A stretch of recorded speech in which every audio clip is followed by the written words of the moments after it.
Just go to the presentation. Sure, sir. Sure, sir. Dr. Azad, introduce. Very good evening and welcome, Professor Sumantra Dattara sir, on online FDP Machine Vision to 2020 at NIT Jamshedpur. Professor Sumantra Dattara did his PhD in Computer Science.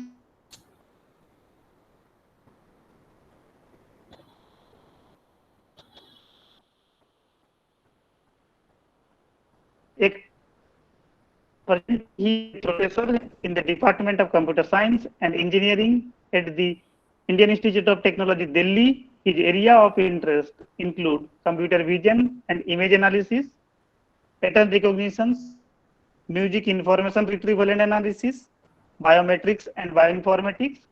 He is associate editor, pattern recognition letters. He is a recipient of Westcott Fellowship. He has authored many research papers in the field of pattern recognition and machine vision. Now, I would like to request Professor to start the session. Welcome, sir.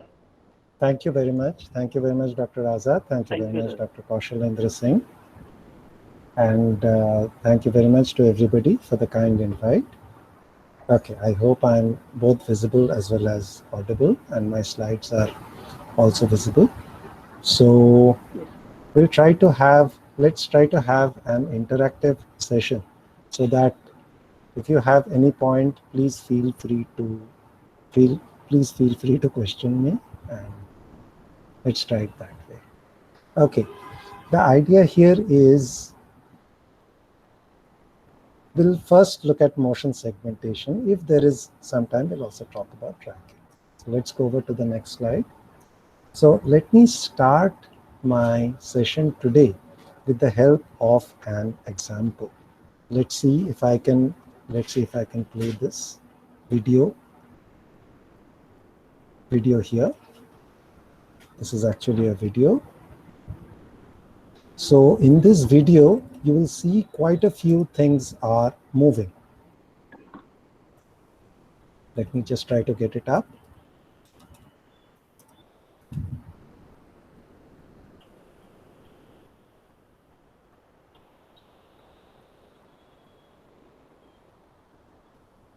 Okay, now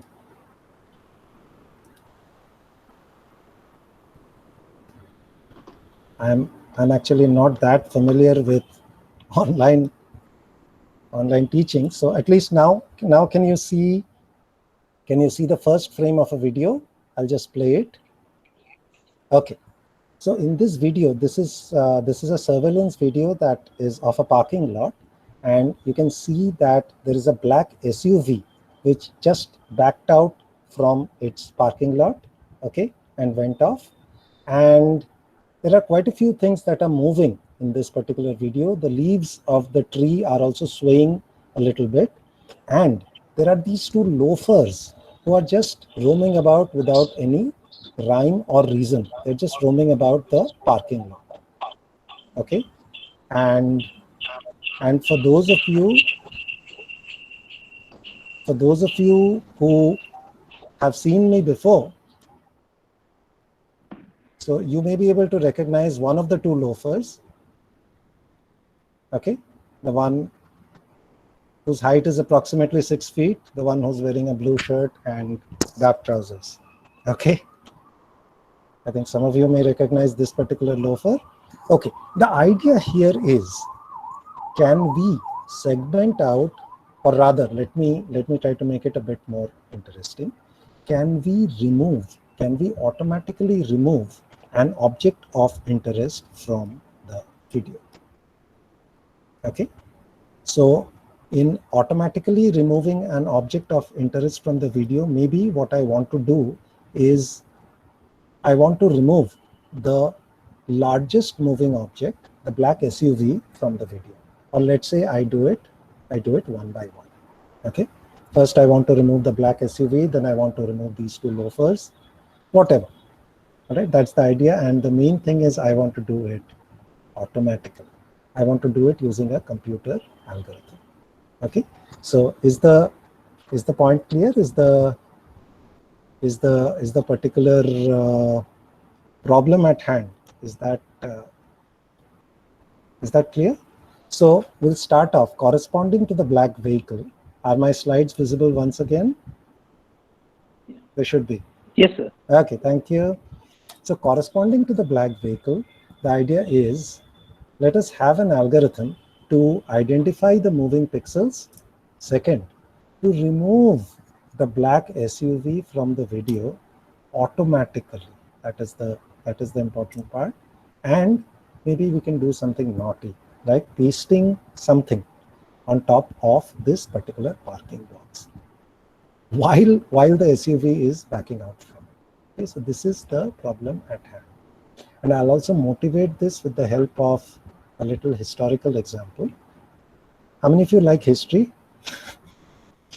Well, I don't, but at least one of the things that is particularly of interest to me is the fact that in the former Soviet Union, if you remember a little bit of the history, what happened after Lenin passed away was that there was a power struggle between two people, Stalin, who ultimately got power, and Leon Trotsky. Okay, and Stalin had Trotsky assassinated in Mexico City in 1940. And after that, what followed in the former Soviet Union was that there were highly paid artists who touched up photographs, that is images of Leon Trotsky, and tried to remove him from history. You could in fact do a very simple Google search to, let's say, on doctored Soviet images or something very similar. Okay, highly paid artists were assigned this particular task. Now, for one particular photograph, it would possibly take a couple of days. But what about for a video? Okay, highly paid artists used to do it day in and out for days at a stretch. All right, maybe Stalin should have waited some 50 more years for this algorithm to come up, right? Then it would have saved him so much of time, right? Okay, so with this little introduction, let's just go ahead. All right, I'll give a little introduction to what we are going to do. First is, normally one thinks about two entities. One entity is what is mathematically called a field. All right, some of you may have studied this in a subject on discrete structures. So motion field is essentially the physical entity. It comes from the physics of the problem, and it essentially describes the relative motion between the object and the camera. All right, and on the other hand, what is observable is called the optic flow or the optical flow. And normally an assumption is made that whatever is observable in terms of the optic flow or the optical flow, okay, which is the physical process that assigns a particular motion vector to each pixel. All right, that's the idea.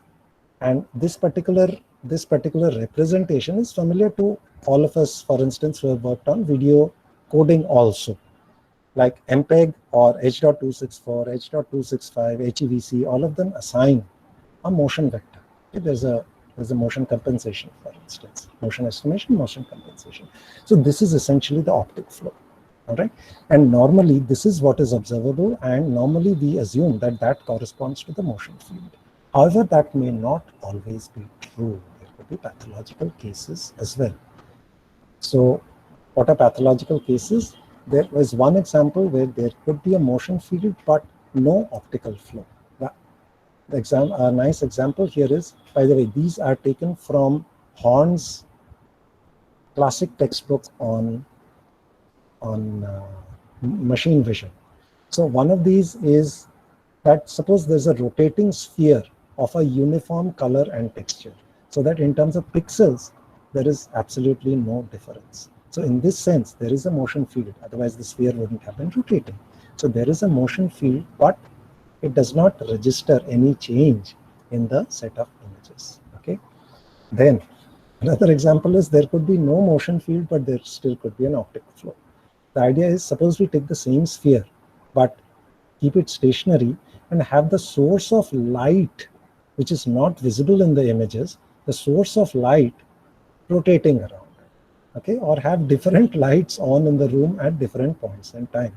So there is no motion field, but at the same time, the change registers in the images. All right, so these are pathological cases.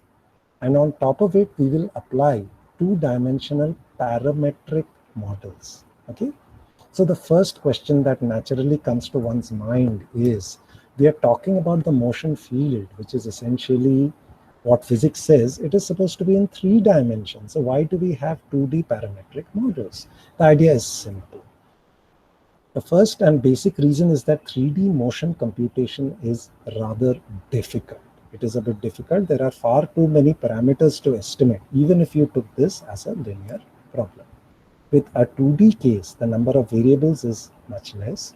We have an overdetermined system. It is numerically stable, that is, we can solve it in a least square set. So it is much advantageous. It is computationally advantageous to use 2D parametric models. But then one very natural question arises is that, hey, we are putting in some assumptions. When are these assumptions valid? These assumptions normally are valid. This is a very common assumption. That is, we use a simple 2D model when the depth differences due to the motion of an object, if that is much less than the overall distance of the object from a camera, typically about 1 order of magnitude, a factor of 10. All right. So typically, if the objects that are moving are very far, all right, and the depth differences due to the motion is much, much less. Okay, this is an assumption that is often made. It's a very common assumption. Otherwise, Google Maps, Google Earth would not have been possible. Okay, we will see this now. Let's try to look at it. We'll first put our assumptions down. That is, typically when analyzing a particular problem, one likes to put down one's assumptions, and then we try to justify them, and then try to see whether as a particular assumption is tenable or not. The first assumption that we made was the fact that the optic flow corresponds to the motion field. Well, this assumption is obviously not always true. And in fact, in the last slide, we gave 2 instances of cases where the optic flow need not correspond to the motion field. There could be motion field but no optic flow. On the other hand, there could be no motion field and yet there could be optic flow. So that's an assumption. The second, just look at this particular little animation. Suppose I consider the frame at time t, and I have a particular point which I denote using this red blinking circle. So this particular point in the frame at time t plus 1 moves. Okay, you have seen this particular point move, right? So it has moved by a certain amount, which I represent using a vector. All right, so this is essentially optic flow. This vector is in 2D, it's an image vector, and therefore I can take its 2 components. I can take a horizontal component, I call it P, and a vertical component, I can call it Q. All right. Now, the assumption that is often made is called the brightness constancy assumption. What is that? It states that this is the notation. All right. So don't get afraid of the notation. This says that the color or the gray level of the pixel at position x comma y in the image, in the frame at time t, should be approximately equal to the color or the gray level at the point in the image at time t plus 1 at position x plus p and y plus q. All right, so this is the brightness constancy assumption. This should be approximately true. Now, we also know that this is a rather tenable assumption. This may not always be true. Okay, let's say there's an object which is currently in bright light and suddenly moves into a shadow region, or vice versa. We know that this assumption may not always work, but then we still make this assumption. Then there is another very big assumption, the optic flow equation, okay, which is also called the Horn and Schunck optic flow equation, which is something that we will derive. We'll derive this pretty soon. This equation is derived for the continuous domain. All right. There is absolutely nothing which tells us that this particular equation will also be valid in the discrete. All right. It will be a big leap of faith So this is what the optic flow equation is, wherein T is this particular movement in X, okay, the delta X, Q is the movement in Y, which is delta Y, and I subscript X is the partial derivative of the image in the X direction, I subscript Y is the partial derivative of the image in the Y direction, and I subscript T is the partial derivative of the image with respect to time. Okay, so the derivative could also be approximated by a difference. All right, so this is equal to 0. So this equation, it's very easy to derive this, but the point is that it is valid in the continuous domain. This, we will take the corresponding counterpart in the discrete domain. In the discrete domain, we will say that, okay, this will not exactly be equal to 0. This will be a small quantity if it is valid. That small quantity could either be positive or negative. So we will try to solve an optimization problem to minimize, because this could be positive or negative. We simply take a square and then we will try to minimize it. Well, why not an absolute value? Absolute value is much easier to compute, but an absolute value, let's say mod x, is not differentiable at x equal to 0. So mathematicians like to square a particular term. That's it. So the assumption here is that we will derive it in the continuous domain, and with a big leap of faith, we will take it and accept it in the discrete domain. This may not always be true or correct. Then it's actually a seemingly hopeless situation. A lot of things are unknown beforehand. First, what are the pixels corresponding to a moving object? We really do not know. The problem that we stated before, that is, we have to segment out the black SUV, in that nobody even tells us that, well, this is the black SUV. Well, yeah. Is there any question? Sorry, was there any question? Monu, any question? No, sir. Okay. Sorry. Yeah. Continue. Okay, let's go ahead then. So in this case, if I say the black SUV, we also cannot apply a heuristic that we take all black pixels and simply take them out. Why? Because if you remember the video, there was a specular reflection, okay, the top of the SUV, when the sun's rays hit it, there's a specular reflection, all was white there. So it is not possible to use this. So it is not possible to know beforehand the pixels corresponding to a moving object. Second, there could be more than one moving object. As you've seen in that video, there are lots of moving objects. The leaves of the tree and the shadow, that part was swaying in the breeze. Then the black SUV has a particular motion. Then those two loafers who are roaming about the parking lot. They could be of various sizes, and after that, they could also follow different motions. So what do? This is like the assumptions are almost getting to a point where the problem just doesn't look as if it has a solution. There could be occlusions. Some object could get occluded, could move behind, let's say, a building or some structure, and it could not be seen. Or worse still, it could suddenly appear. Okay, there could be lighting variations. That's troublesome. We are using simple 2D models for what is actually 3D motion. Okay, so 1, 2, 3, 4, 5, 6, 7. There are some 7 big assumptions. However, the bottom line, both literally as well as figuratively, is yet the damn thing works. So in the 1990s onwards, there was a trend towards having computer vision algorithms that may not be theoretically very sound, but at least would work well practically. Okay, this is one such algorithm which is due to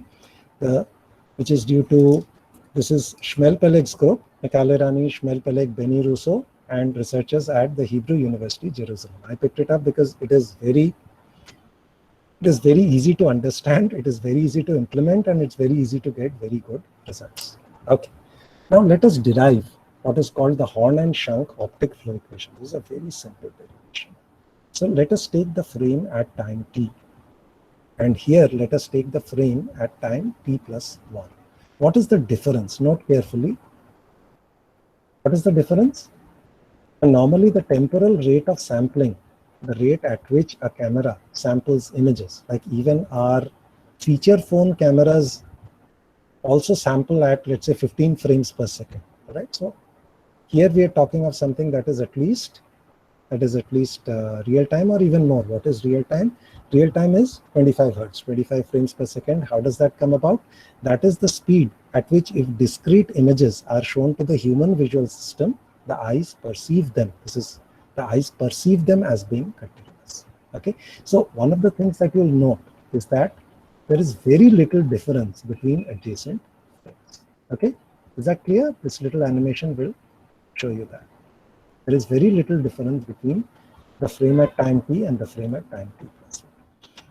So what is the brightness constancy assumption? Once again, the brightness constancy assumption says that in the frame at time t, whatever was the color or the gray level of the pixel at coordinates x comma y is approximately the same as whatever the color of the gray level is at position x plus p and y plus q in the frame at time t plus 1. Now the main and important thing is we do not know p and q, we have to estimate p and q. Okay, so here what we learned in our first year engineering is the first order Taylor series approximation. We assume that a function is analytic, that is derivatives of a very high number of orders exist, and at least here we'll make a first order Taylor series expansion. So let us expand the left hand side of this particular equation. Okay, so this is the change in x, this is the change in y, this is the change in t. The change in t is discrete, right? Because it's either the frame at time t or the frame at time t plus 1. So this is the, what are these? So these are the dependent variables. What are I is the dependent variable, and there are 3 independent variables. What are the 3 independent variables? The 3 axes, x, y in the image, and time t. All right, so the dependent variable is I, and the independent variables are x, y, and t. So therefore, if there are 3 independent variables, we'll have to take 3 partial derivatives with respect to each and every independent variable. So what does the first order Taylor series approximation say? The perturbed function, the function at the perturbed value of the independent variables is the unperturbed function. Okay? The function at x, y, and t plus, after that, what is it? The dot product of the gradient of the function with the change in the respective independent variables. So it is, what is the gradient? The gradient is a vector, which is del I by del x, del I by del y, and del I by del t. All right, that is the gradient of the image along the 3 respective axes. So that's a vector. We take a dot product, that is a pairwise product, with the change in x p, the change in y direction q, and the change in z direction, that is 1. Okay, simple enough. And we assume that any other higher order terms, if they exist, are negligible. So this is often called a linear approximation or a first order Taylor series approximation. Right? All of us know this. This is very simple. This is first year engineering math. Now here comes, we apply the brightness constancy assumption, and bingo, look, these 2 terms disappear. And just comparing these 2 equations, we get what is called the Horn and Schunck optic flow equation, or the optical flow equation, T Ix plus Q Iy plus It equal to 0. Now what have we assumed? We have assumed that the function is analytic.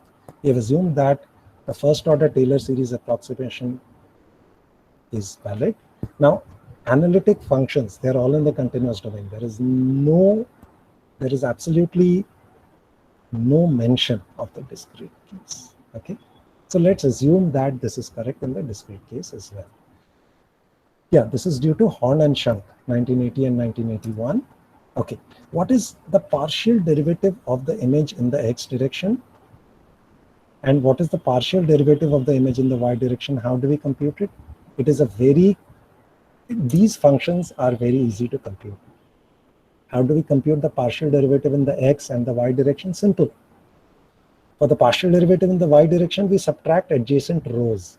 And for the partial derivative in the x region, we subtract adjacent columns. All right, so it's not a compute intensive operation at all. We do it for the entire image taken at a time, and we can compute and store it.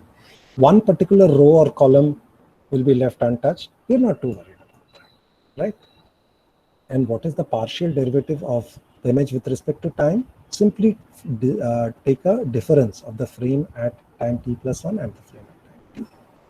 All right, so all of these are point-wise subtraction operations, and all of these are linear time, linear in the number of pixels. So this doesn't take much time. So this algorithm, although this was proposed in the 1990s, okay, which is about 3 decades back, and the sort of hardware that used to be around at that time, this, even using that hardware, this particular algorithm could be implemented in real time. What is real time? 25 frames per second or 25 hertz. So how much does that mean in terms of the time that is necessary to process, the maximum amount of time that is needed to process one frame? So that's 1 by 25. How much is that? That's 14 milliseconds.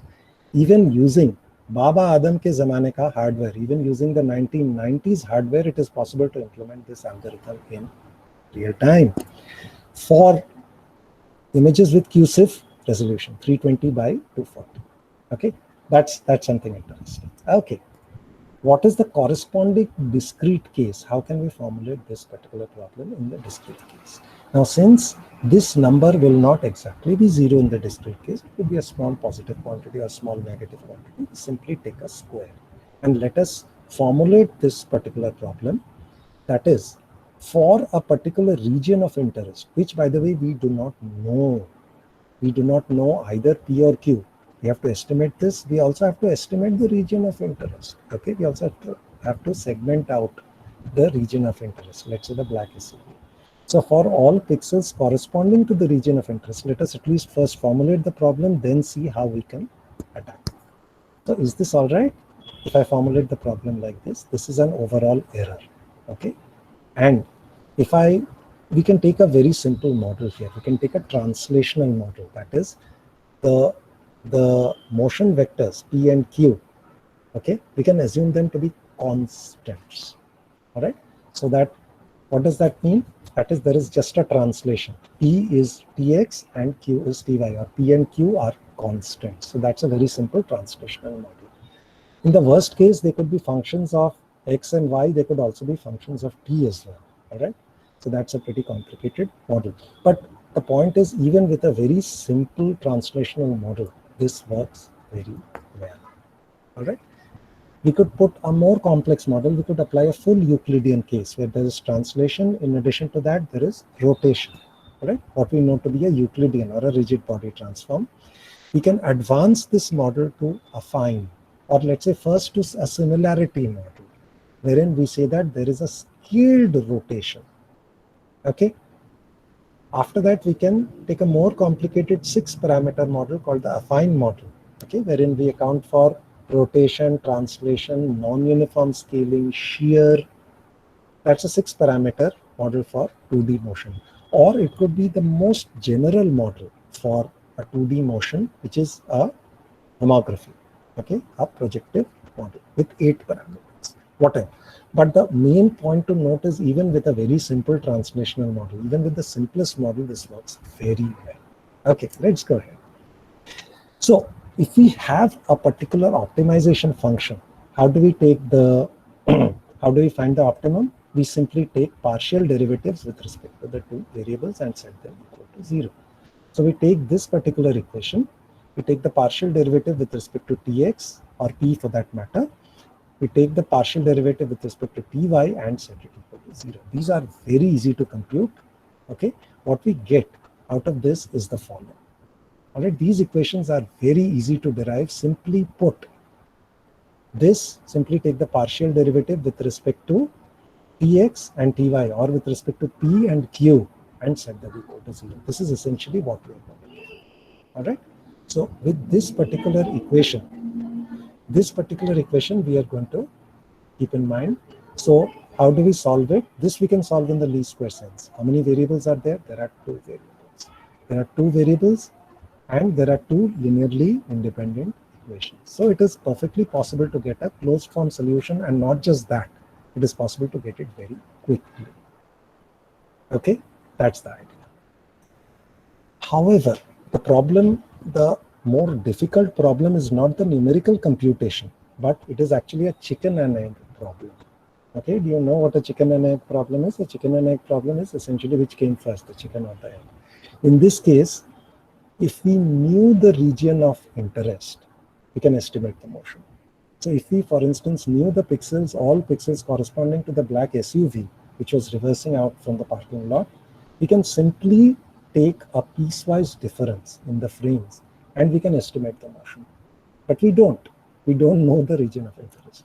Second, if we estimate the motion, we can find the region of interest. If somebody gives us an estimate of the motion at each pixel, we can simply use that estimate and find how much. We can know where a point has moved, and if we know where each point has moved, we can find the region of interest. However, nothing is given. Okay, that is the problem. Now here, what is motion segmentation? Here the interesting thing is we will start off with a very nice empirical observation. So this is due to a 1992 paper by Jim Bergen, P. Anandan and co-workers. So they made a very nice empirical observation. So this apparently, to use now the serials Ramayana and Mahabharata are on Doordarshan once again after many years. And this looks like Abhimanyu's Chakravyuha problem. Okay. So essentially Abhimanyu knew how to enter the Chakravyuha but not how to get out of it. But anyway, we can enter it and hopefully we'll be able to get out as well. So the empirical observation is that we can estimate the dominant translation using a very simple pyramidal approach. So the idea is this gives us a way to enter the Chakravyuha. This gives us a way to enter the problem domain and then try to find a corresponding solution. So this says that if I simply take an image difference, then I'll get some idea about the region of interest. The empirical result says that it is a very good estimate of the dominant translation that is present. So the motion that is present could be affine, it could be projective, it could be in 3D, but it will have a dominant translational component. That is the empirical observation. That is, this we can piecewise refine. So the idea is assume the entire region to be the region of interest, the entire image, subtract. Okay. So what you get out of that is the region of interest, and what you get out of the subtraction is the dominant translation. Now, what this is piecewise refine this estimate. Okay? Apply higher order motion models and at the same time use them to successively refine the segmentation. So this is a very nice empirical observation which came from that 1992 paper, and with that we can go ahead. We'll talk about a pyramidal approach also. So we can segment it out. We can use any method of image segmentation. We can use region growing. Okay, we can use region growing as aggregation. We can also use the quadrant method. Okay, a quad tree sort of approach, whatever. Or we can use sequential labeling. This is an order n square algorithm, a pretty efficient algorithm. Whatever algorithm, we can use k-means. Okay? Any algorithm that will help segment it out. Then this is what I happened to mark before. Apply a higher order motion model to the segmented region itself. Okay, and we repeat the above till convergence or a fixed number of iterations has been exceeded. All right, so this is pretty simple and straightforward. Now, what is a pyramidal approach? The pyramidal approach essentially is we are talking about a multi-resolution framework. Now, what exactly is a multi-resolution framework?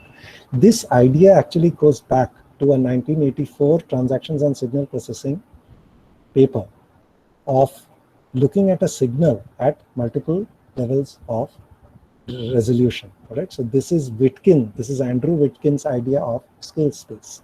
The idea is that the main take-home point from that paper is if we look at a signal at different levels of resolution, then the important components of the signal will remain preserved across different levels of resolution. Okay, so for an image, this looks like a pyramid. This looks like a pyramid. All right, how do we create an image pyramid? We take the image at the highest level of resolution at the ground level. After that, we low pass filter it and then take, for every batch of 4 pixels, we take 1 pixel. All right, so that is sampling. So we get an image of half the size. After that, we again do a low pass filtering, and again for every group of 4 pixels, we take 1 pixel, and then so this forms a sort of a pyramid. So this is called a image pyramid. All right, and one of the interesting things that the authors say here is that forget the low pass filtering operation. Okay, from a signal processing perspective, it is good to do low pass filtering because why? Because otherwise it may introduce extraneous high frequency components in the image, right? Or the particular signal. So this says that start at the lowest resolution level, okay, the coarsest. So that is at the top of the pyramid. So what is the challenge here? At the coarsest level, the number of pixels is very small, so the computational complexity is less. This says that get an estimate at this level. After that, extrapolate this to the next higher resolution. Okay, and if there is any noise, and if the value, if we are not very sure of the value at a particular pixel, we simply extrapolate it from the coarser level and then just put it there. Okay, so on and so forth we work till we get to the higher resolution level. So we estimate motion parameters according to the assumed motion model, okay, which could be a simple translational model, which could be translation plus rotation. So that's a Euclidean model. So this could be affine, this could be a full projective model as well. After that, we registered the two images. We found the registration between them. All right, we found how one image differs from the other. So that is essentially get estimates of the P and Q, these two quantities, and we iterate over these two images. And as I mentioned before, we interpolate motion parameters to the next resolution level, and we refine that using higher resolution. It's as simple as that. All right. Now here, what the authors mention is that there are two quantities which they compute. One is called motion measure, which is a measure of how much of motion there is in the image. And this is an example of the segmented object. Now I think some of you may have got a bit bored also. It may be nice if I show you a couple of results, all right, and then come to the rest of the theory. All right, this theory is there. We will talk about this theory, but first let's show a couple of results.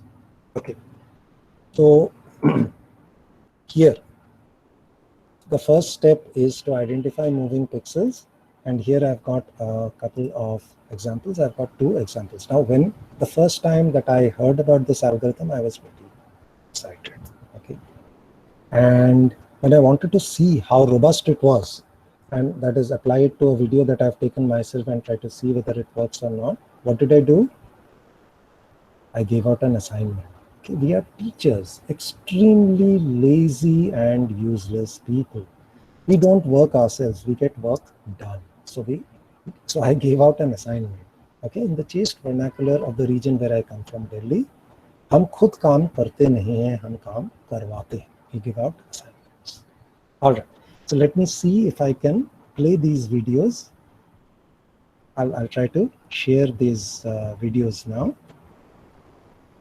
Let me see if I can play them, and I'll share the screen with them as well.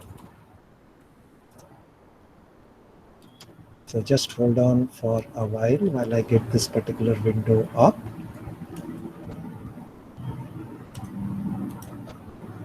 Okay, I've got this window, and soon I should be able to share it. Now I think you should be able to see one particular frame. It's going to come to you soon. Okay, so are you able to see this particular video? Yes. So here you can see that, the algorithm has made a mistake. So don't worry too much about this. This algorithm will make some mistakes, but then it is fairly robust enough and it will come back as well. So this is an assignment with one different set of parameters. Okay, so I gave out different assignments and different people implemented them with different sets of parameters. So I'll just play this video once more.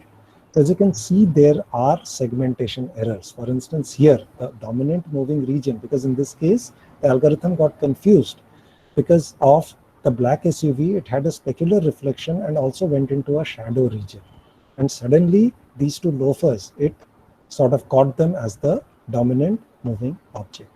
Okay, so there are lots of assumptions that could be made. I'll just play this particular video again, and you'll see that the quality of the motion segmentation otherwise is relatively decent. Okay, if you don't feel that it's decent from here, when I take a complementary example, it will be much more clear from there. Okay, so this is the result with one set of parameters.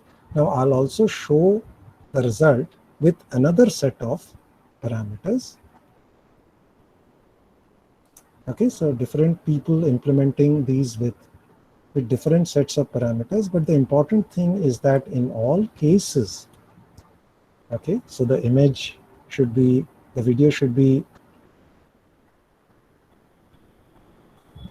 the video should be visible right now. Okay, so here for instance, you can see this is with another set of parameters, and you can see certain frames where there are certain glitches. You can see the glitches quite prominently, right? You can see these glitches quite prominently, but you'll see that it has been able to get the dominant moving object, which is the black SUV, with a fair degree of robustness. Okay, I'll play this video again. You can notice this. Well, you might complain that, it's missing some frames, it's missing some pixels, but then, okay, now let us get back to the actual problem at hand. What was the actual problem at hand? The actual problem at hand was to remove this black SUV from the complete video automatically. So can you think of a nice heuristic which should be able to get us to do this particular activity? Some nice heuristic. One nice heuristic which could enable this is, yes, one nice heuristic which could do this is simply, in this case, whatever were the moving pixels, we identified them with white color. So instead of identifying these pixels and instead of coloring them white, why not simply paste those particular pixels from a particular frame where there was no black SUV? And believe me, so this is a surveillance camera. A surveillance camera doesn't move about too much. All right, so in this case, we kept the surveillance camera fixed. And so we simply took the pixels from frames wherein that black SUV was not there, and instead of coloring those pixels white, we simply pasted that particular color there. And believe me, the result is fascinating. The result is really fascinating. In fact, I'll show these videos. Let's see.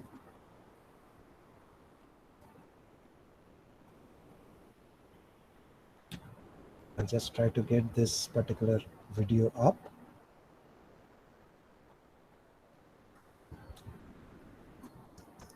Okay, now let me share this particular video. So I'm sharing this particular application, which is the video player. All right, so this should be visible to all of you now. Kaushalendra sir, is this visible? I haven't started playing it. Yeah. Okay, now I'm starting to play it. Now look very, very carefully. This is the video wherein the black SUV has disappeared. You will see glitches. You will see glitches in the video in some particular frames where the algorithm makes a mistake. See, there was that little glitch here. There is a little glitch here as well. There is a bit of ghosting. But then overall, this algorithm is extremely credible. It's extremely credible. So it's as if you have given this particular video to this entire algorithm, set a couple of parameters, knobs beforehand, and then let this run. I'll play that video again. So this is where the black SUV backs out from the parking lot. See, the two loafers are moving aside, and the black SUV goes out, and it's as if it's vanished. Okay, that is the interesting thing. So this is what I said this is what I meant when I said that maybe Stalin should have waited 50 more years. 50 more years, that's just about half a century. He should have waited only half a century for this particular algorithm to come about. All right, so I'll show this particular algorithm with another set of parameters. Okay, here again, another set of parameters means the assumptions are the same, but the number of, but the values of those parameters is a bit different. Okay, so I'll share this video player once more. It's coming up for most of you. It should have come up by now. Now I'll start playing the video. So here again, you can see a bit of ghosting, for instance, here. Okay, for instance, when the black SUV has actually gone into the shadow region, but now has come out. So you will see those particular frames where the algorithm has made a mistake. But overall, this is rather credible. All right, this is perfectly believable. We haven't really touched up each frame. We have simply given it to this particular algorithm and let it run. Let me replay this video. Yeah. Is this coming full screen for you? I think it should come full screen, right? This particular video. Okay. I'm sorry, I'm not very tech savvy. I'm not that familiar with online presentations. So when Kaushalendra sir, उन्होंने जब मुझे न्योता दिया था, when he gave me this invitation to come and give a talk, I was shivering. I've not really done this very often. we take classes, but then at IIT Delhi, most people bunk classes anyway. Sorry, this is being recorded, I know, but okay, it's strictly off the record. So here you can see that the algorithm makes mistakes in a couple of frames. So you can see the actual ghosting in a couple of frames, but overall this is quite credible. This is quite credible. And after that, I gave an assignment as do something naughty associated with this video. Maybe paste something on top of this bounding, not bounding box, on top of this parking box. Okay, so IIT students are very, very lazy. You ask them to do something, they'll put in the minimum amount of effort that is needed for that. So the naughtiest thing that they could think about was to, well, they could have simply pasted their own image on top of the bounding, on top of this parking box, but all that they did was they thought that it would be naughty enough to paste a cyan colored box here. So let's wait for the video player to come up. Yes, the video player is up now, and I'll play this video. Look at this. So this, do you find that the quality of the motion segmentation is quite credible? All right, so it is as if the black SUV has actually moved from top of this bounding box. It is also, you can see the shoddy work in the assignment, wherein the parking box also, they haven't marked it very, very nicely, but I'll just replay this video. Look at the quality of the segmentation. The number of pixels in error is actually very less. So just to replay this once again, there are very few pixels that are actually in error. And if somebody sees this video, he or she might think, well, the black SUV is actually moving on top, is actually coming out from the top of a cyan colored parking box. Okay, this particular technique is not something that is all that strange. In fact, in NBA, in the NBA basketball games, if you're an NBA fan, the transmission is often deferred live. Deferred live meaning to say that whatever is received is 2 seconds behind whatever is being transmitted. So the frame rate is also pretty high. The frame rate of transmission is pretty high, but more importantly, you might have seen, if you're an NBA fan, what you might have seen is that it allows the advertiser to paste the image of an advertisement virtually on top of, let's say, the basketball court. You might see Canon or some sort of advertiser's logo, and all the basketball players playing on top of it.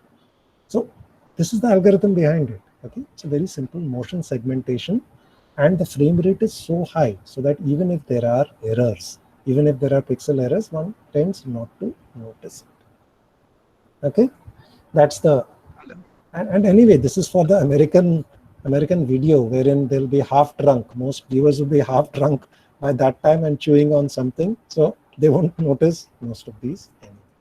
Okay, so with these images, let me go over to a little bit of the here. Okay. Professor Datta, Yes, sir. uh, good evening, sir. Good Sir, evening. I have a yes, sir. Sir, Yeah, I yeah, please. noticed one Yeah. in the video which you showed. Yeah. I noticed one thing that the video was capable of removing the bigger SUV quite Yes. efficiently, but Yes. there was a reflection on the nearby sedan that was parked. So there was a Yes. reflection of this particular SUV when it was backing up. So Exactly. So what is the method of removing that particular glitch? That has to be done Because if you will manually. go in forensics, if you talk about forensics, then these things Absolutely. are very. Okay, thank you so Absolutely. much. Absolutely. These things are very important. So the best that these sort of algorithms can do is they can give a rough estimate. That's it. In fact, if you look at image forensics is actually a very, very difficult area. Sir, I'm really glad that you have raised this question. In fact, sir, are you a teacher? No, sir, I am a master's student doing Okay. product design and development. Oh, that's wonderful. That's wonderful. So, you know what a teacher says when he or she has an answer to the question that is being asked? He or she says, good question. So in this case, I will also say, good question. Okay. The answer here is the following. This is actually a pre-processing method. You can see that there are errors. See, in terms of forensics, I'll also talk about forensics. Okay, since you mentioned this, I'll talk a little bit about what can be done today, if there is enough interest. If there is enough interest in the audience, I can talk about some things to do with digital forensics, and also how much we can go into digital forensics. And I'll also talk about movies. What are some techniques that are used in movies? So your question was with regard to forensics. Your question was, when this black SUV was sort of backing out, its reflection was coming in on the other vehicles. And how do you remove that? Unfortunately, there is no real method, no real foolproof method to remove that automatically. All right. It is all a collection of heuristics. In fact, there could be some other questions as well. The other question is, fine, I've been able to remove the largest moving object from the video. What about smaller objects? Smaller objects which are moving. Let's say for instance, those two loafers who are roaming about. Suppose I want to remove them. Well, the answer to that is also not very difficult. What we do is we do it hierarchically. We first take the set of frames and remove the dominant moving object from the frames. We mark those particular pixels. Let's say we mark them with a identifier, let's say 255, and assume that no other pixel is 255. So in the next iteration across the entire video, now we find the next larger object in the video. That is among the pixels which we have not covered white, which we have colored white. Okay, so that will give the second largest moving object in the video. After that, third largest, and so on. The interesting result here is that it is possible to remove up to about 3 or 4 of the largest moving objects in QSIF video, that is 320 by 240, using 1990s hardware in real time. Real time means you have a maximum of 40 milliseconds per frame to process it. Because you have seen the computational complexity of this particular method, it's hardly anything. I'll talk about a couple of other operations also. Okay, but the computational complexity is hardly anything. The important thing is this is very robust. This is very robust, but as you rightly mentioned, it is not foolproof. So it is used as a first cut. It is used as a first cut method. In fact, in movies, computer vision is coming on in a big way. And in fact, if you look at the progression in movies, it started from special effects in movies, started from Who Framed Roger Rabbit, that was in the 1980s, wherein cartoon characters and real characters were intermixed almost seamlessly. After that came 1993, Jurassic Park. Jurassic Park was a classic example of computer graphics, but that was graphics. That did not have any computer vision in it. Okay. So on the other hand, if you look at the way that the other parts of Jurassic Park came in, The Lost World, then Jurassic Park 3, gradually computer vision techniques started coming in, and in Steven Spielberg's failed movie called AI, I don't know how many of you have seen that, computer vision techniques were actually used. Motion segmentation was used, algorithms similar to this, as a first cut processing method. Hollow Man, if you have seen Hollow Man, there, what they call it, I think, a green composting or green compositing technique. So essentially, whatever they want to remove, they color it green and then they take it out, replace it with pixels from other So things. it is called green screen. Green screen, yeah, thank you. And as you can see, I'm a bit green behind the ears. I'm also wearing a green t-shirt. So I'm a bit green there. Okay, so these sort of techniques are used for pre-processing. And after that, in Spielberg's AI, if you have seen that particular thing, that is half a head, and you can see inside the head as the character goes in, tracking was also used. Okay, a particle filter was also used to track points of interest. Also, the Lucas Canade tracker was used at a particular pixel. So computer vision techniques are coming on in a big way into movies, but once again, these are used only for pre-processing, because in movies, there are these artists, okay, and they will say that, this doesn't look natural, or, well, there's an error at this particular pixel, you need to remove it. For instance, restoration of old movies, there are automatic algorithms for scratch removal, but then that is never really taken as the last step. The last step is always manual. Okay, so in terms of forensics, we'll come to that possibly towards the end of the lecture. What can be done in terms of forensics? And I believe that one of my friends at IIIT-DM Jabalpur, Dr. Bhupendra Gupta, he has worked on forensics. He has worked on camera forensics. And the interesting thing is, let me see if I can remember the term. The term is something like, it's the photo, I've forgotten the name of that function. They call it PRNU. So that is photo response non-uniformity. Yes, this is sort of a fingerprint of a camera.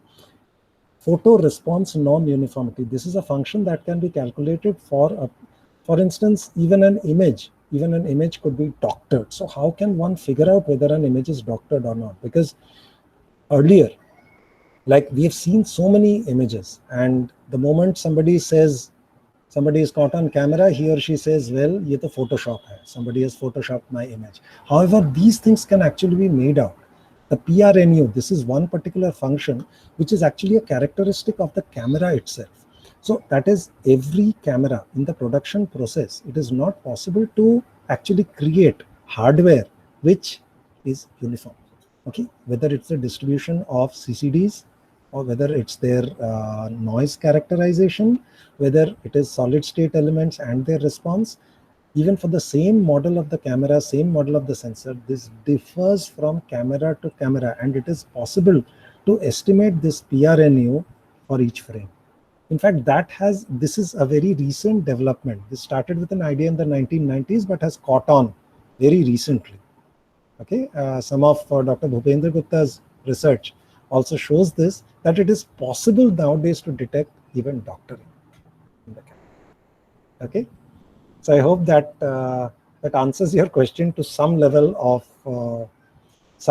satisfaction in saying that, well, in general, yes, this algorithm is relatively buggy, but then it's often used as a first cut.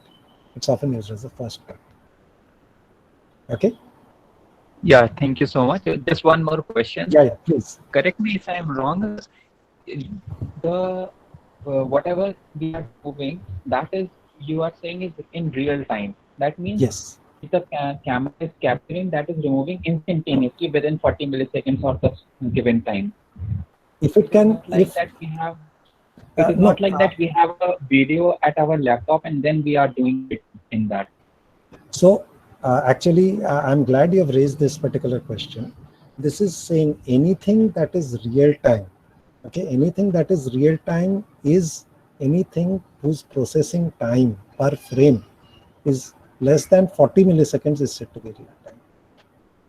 All right, anything which goes on as the input is coming in. As the input is coming in, you're processing it with a certain delay. if with a certain delay, if that delay, if the amount of that delay, the maximum amount is 40 milliseconds, we'll still say it is real time. Okay, so for images, that particular, the delay, the propagation delay through the processing system, if that is at max 40 milliseconds, then we'll say that it is real time, because this is due to our persistence of vision. If anything is discrete but is shown to us at a rate which is 25 hertz or more, then a normal human being perceives it as being continuous. All right.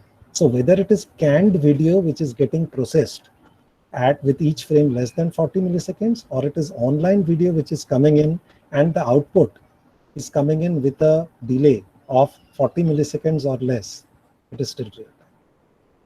Okay, that is the definition of what we call real time. Okay, And thank you, in sir. a control theoretic sense, it is essentially bounded. It is bounded time for the system to react. That we normally take as 40 milliseconds. Yeah. Just one more question. Yeah, If yeah, sure. time permits, please differentiate between computer graphics and computer vision, if time permits at the end. Okay, well, that's a slightly easier question. In computer graphics, the idea is we have the 3D world, we have the 3D structure. From that, the aim is to generate realistic images. Okay, so there is a model for the illumination. There are models for shadows. There are models for lighting, and there are texture models. So take them and generate realistic images. You get that is computer graphics. In computer vision, the idea is just the opposite.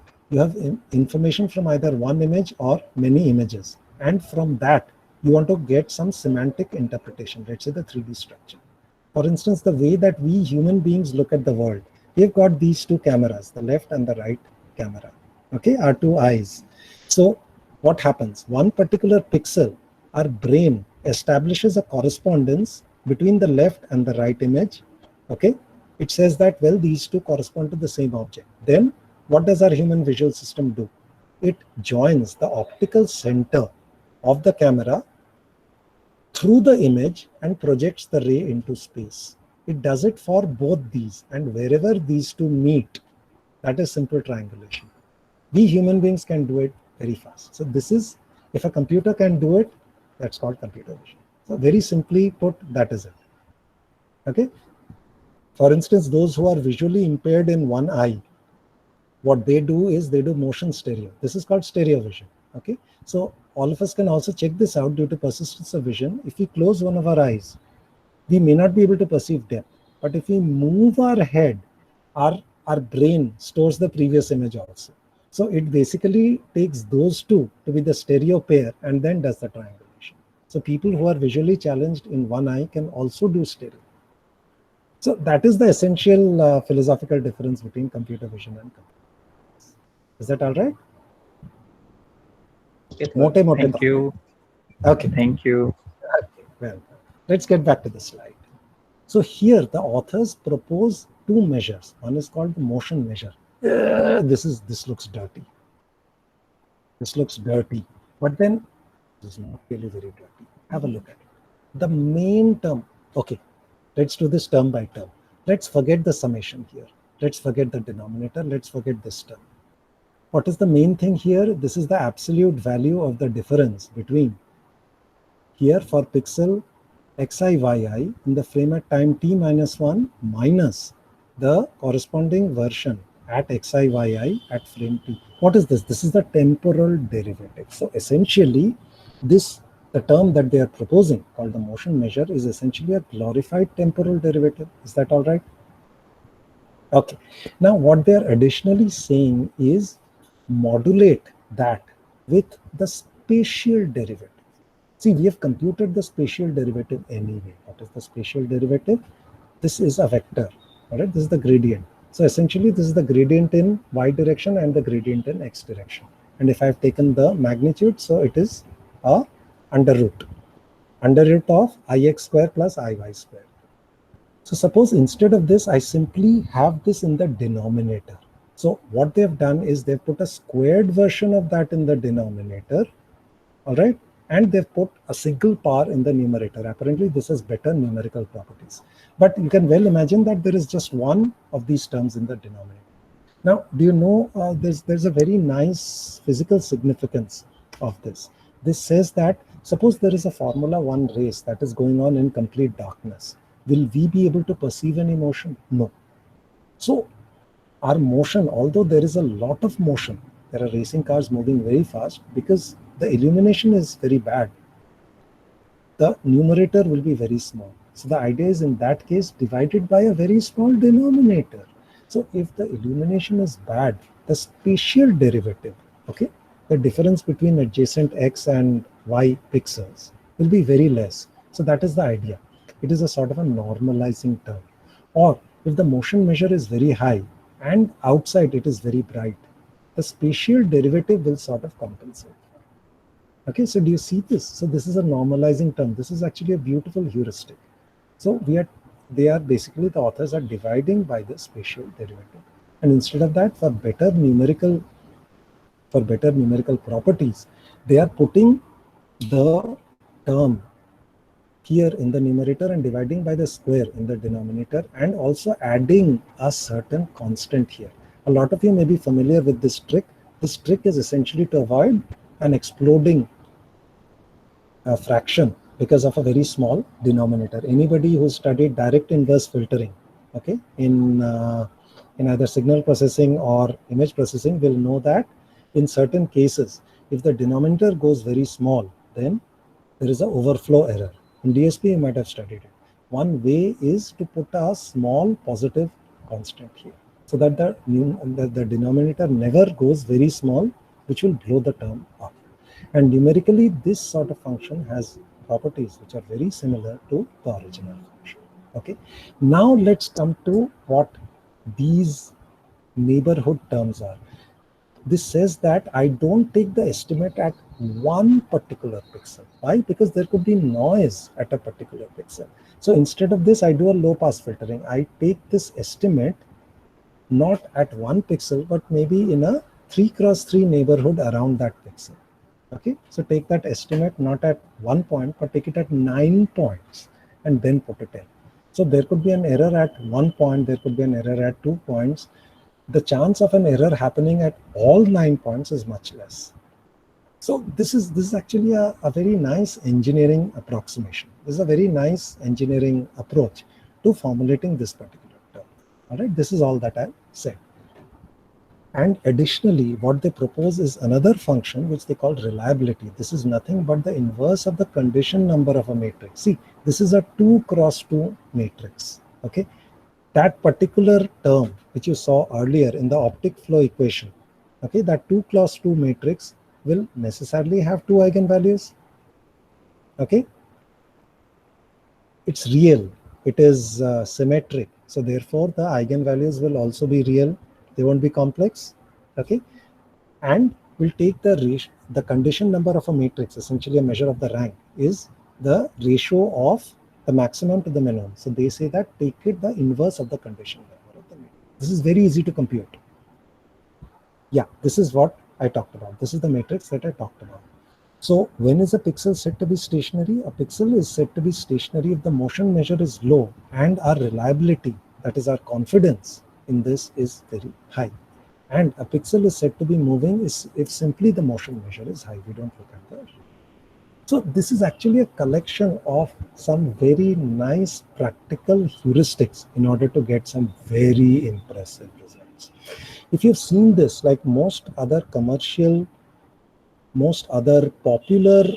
results of computer vision have all focused on getting workable algorithms that may not really be theoretically provably optimal or provably that strong, but then they'll work very well in practice. Can you give any other example of a computer vision algorithm which works well in practice?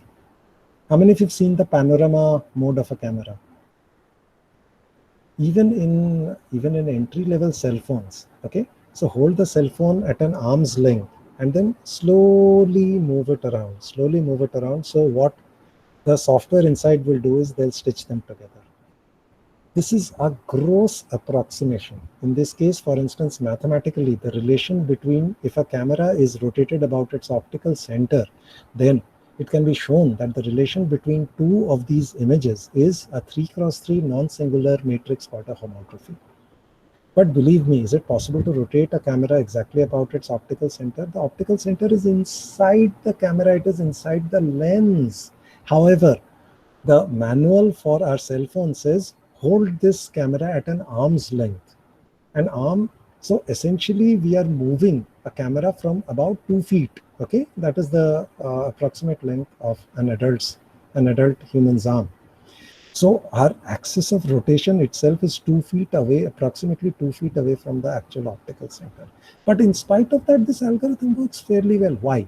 Because we are focusing on an object that is very far away. The object that is far away is hundreds of feet away. Okay, so the algorithm works best when we are focusing on objects which are really far away from the camera. So something that is at, let's say, 500 feet away from the camera, 2 feet is hardly anything. It's negligible compared to 500 feet. So this is, we have so much of confidence that even for entry-level cell phones in the early 2000s, the panorama mode of a camera was there. Okay, so another such very common computer vision algorithm, which is very popular, which is also there in entry-level cell phones, is, any guesses which one it is? It's the Viola-Jones phase detector.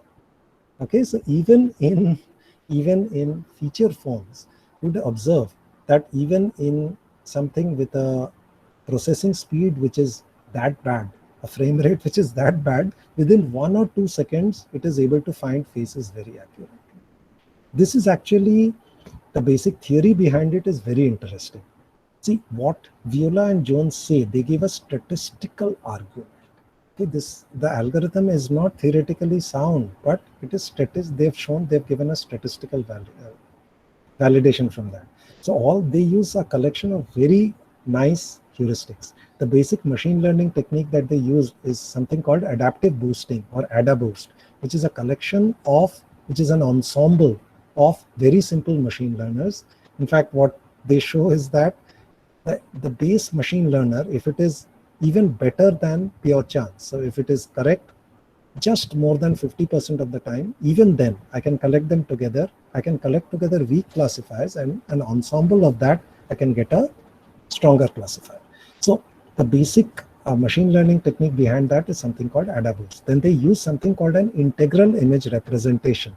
So with a very small number of operations, I've forgotten what that exact figure was, how many multiplications and how many additions. So at each pixel, they store a sum of all pixels thus far. So that is called the integral image representation. That is another thing. And what they use is a collection of Haar-like filters. Okay, a Haar filter is very easy. A Haar filter is simply a subtraction. All right, so they use a collection of very nice heuristics. For instance, let's look at the forehead. The forehead and this part of the face, if I do a simple subtraction, this is a very good way to filter out a face from a non-face, sort of a region of an object. So they use simple low-cost filters, low computational cost filters on most of the image. They prune out a large part of the search space.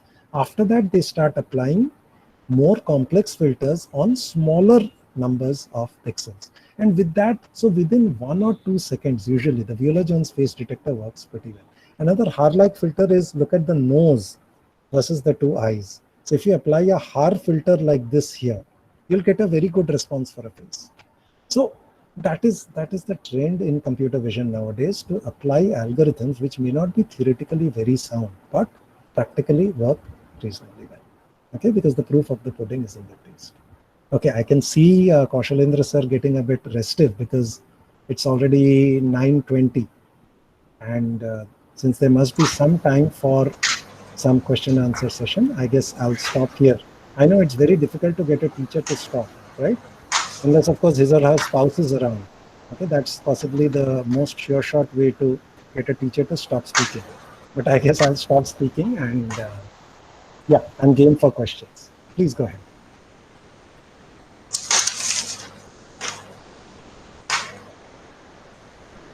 Sir, Yeah. yeah, first of all, I want to thanks for such nice presentation, sir. But Thank I you. want to raise one or two questions that is Yes, not sir. related to application, but that is of mathematical part. Sure, sir. Sure, sir. One, you has used the Taylor series approximation. Yes, sir. Yeah. Is it possible that we can use another approximation method for this? Or specifically why we have used the only Taylor? Because we a Okay. lot of That is approximation a method. very nice. That is really a very nice question. Why a Taylor series approximation? Why not some other series? I'll also answer that with respect to a little bit of history. What is the second question, sir? I think I've The just. second is again related to condition number. You have discussed about the conditioning in Yes, the sir. reliability, Yes, sir. Yes, sir. and reliability is inversely proportional to the condition number. Right, sir. Right, sir. Yeah. If condition number is high, Yes, sir. it means reliability is good. It means reliability is low because reliability, if you look at Ah, the way, yeah, then yeah, take. if you look at the way these authors, Schmelpeleg is one of the best examples of practical computer vision today because he and other people like, for instance, the prince of physics-based computer vision, okay, Sri Nair, S.K. Nair, Yeah, Columbia yeah. University. These sort of people are really experts at creating algorithms that work practically well. So if you note carefully, they did not take the condition number. They took the inverse of the condition number. So Condition. that if you have a small denominator, so they can actually get rid of a problem of a small denominator. Okay, very nice way to get rid of a problem with a small denominator, and plus the fact that they use the reliability measure only if the motion measure is low. If the motion measure is high, they just keep quiet. Okay, so it's actually it's in fact engineering approximation, or in the chaste vernacular of the region, it's called jugaad. Yeah, Okay, yeah. so the next time anybody wants to use the term engineer jugaad, please don't use the term engineering approach or engineering approximation. That is Okay, now I'll approximation. come down Yeah. to your first question. The first question was essentially why Taylor series. The answer is C. It's very natural. Why we are assuming a continuous domain function, and if I have a function in the continuous domain, it is very reasonable to assume that the function is analytic. Analytic means that the derivatives of all orders exist. In this case, since we are making a first order Taylor series expansion, we'll assume that the first order derivatives will itself suffice. All right, that is often a linear approximation that is made. For instance, even if let's say in a first year course on physics or electronics, we are teaching transistors, we are teaching BJTs. So the active mode essentially says that the collector current should be HFE, or beta times the base current. Now, even if you or I go to the laboratory and try to plot the collector current with the base current, we will never ever get a straight line curve. It will always be curved. But then it's again a Taylor series expansion. Believe me, it's again a then even the diode piecewise linear model, okay, zero current till cut in, and after that there is a slope, which is essentially the conduction, what we studied in physics. That is also, each one of them is a first order Taylor series approximation. So at least in that sense, it is very natural. However, see, in the area of signal processing, if you look at the history of Fourier series, Fourier went beyond that approximation. So Fourier, if you know Fourier's story, he was actually a civil engineer. He went with Napoleon Bonaparte to Egypt, and the story goes that one hot afternoon he was looking at the pyramids. So there he was working on a problem in heat transfer, and he suddenly got this idea, well, can I not create a function as a summation of sinusoids, as an infinite summation of sinusoids? See, for the Fourier series, you do not have this strict requirement that the function needs to be analytic. The requirement there is still a bit less. Yes, there is a restriction which today you and I know as the set of Dirichlet conditions. Okay, that is, there should be a finite number of maxima, minima. Then the three, there should be finite integrability. All of these things. So, but then the amount of commitment level is much less there. So in this case, this is actually, see, a model is only as good as it can model reality. If it cannot model reality, we choose a different model. it's like saying something that most of us are familiar with in our school. We struggled with chemistry, but one of the things that we learned there was Bohr's model. So if it is just the hydrogen atom that we are talking about, Bohr's model works perfectly. But if, let's say, if we have to analyze some other atom, let's say helium, then we'll have to take recourse to the suborbital model. So it is just that we choose a particular model. If it is good in terms of modeling reality, we actually choose the simpler model. In computer science, people call this Occam's razor. So if a simpler model can explain a phenomenon better, so we choose the simpler model rather than that. So Kaushalendra sir, this is really a very, very nice and in-depth question. Why Taylor series? This is exactly it. It's just very natural. That's it. Anyone? Any other? Any question from other?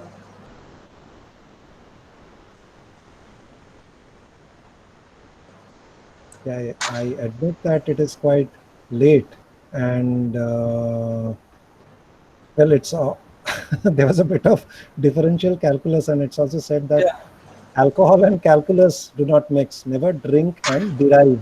Okay. So there is, I think, Hello? yes. Yeah, please go ahead. Please. Faizan, yeah.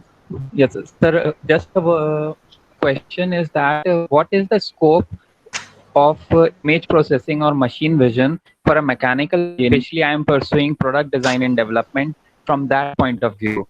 How can I use this knowledge in product design and Actually, development? this is Can very you interesting. comment? The very interesting part here is robotics. Okay, today, for instance, one is looking at self-driving cars.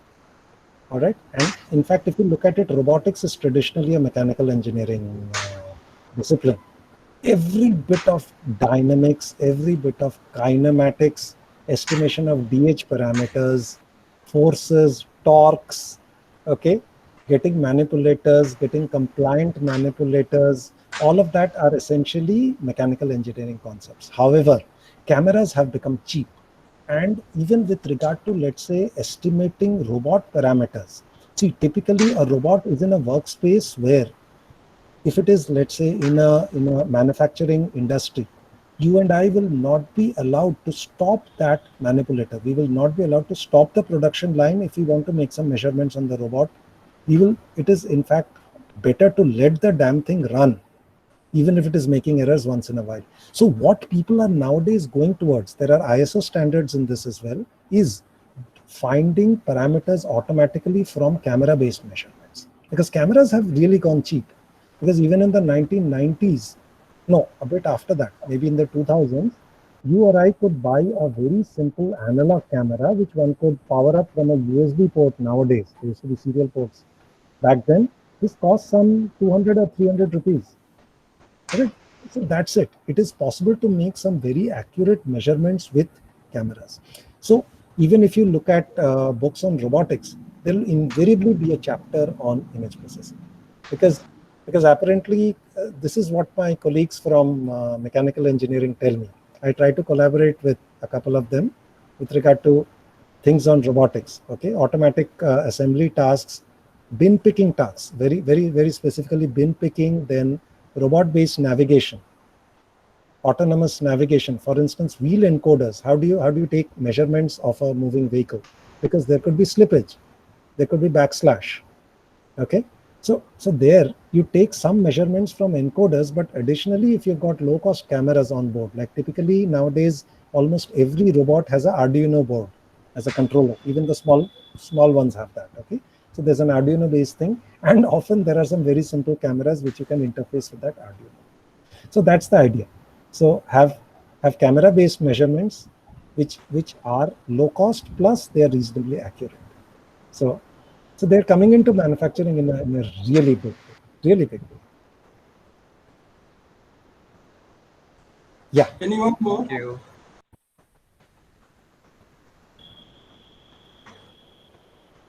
Thanks, sir, for joining with us. And I think now we can close the session. Okay. So I'd like to thank everybody, Kaushalendra sir, then Chandrasekhar Azad sir, and all the organizers here for inviting me, and every one of the audience also, because it's always a pleasure and a challenge to be in front of a varied audience and then also talk about things which will be of interest to everybody, which will have enough math content to satisfy the mathematical oriented people, which will have enough engineering content to satisfy those who might be a bit tired at 9:30 p.m. It is exactly 9:30 p.m. तो इजाजत दीजिए. Yes, शब खैर. खुदा हाफिज. thank you, sir. Thank you, sir. Yeah, good night, sir. Thank you so much. Good night, sir. Good night.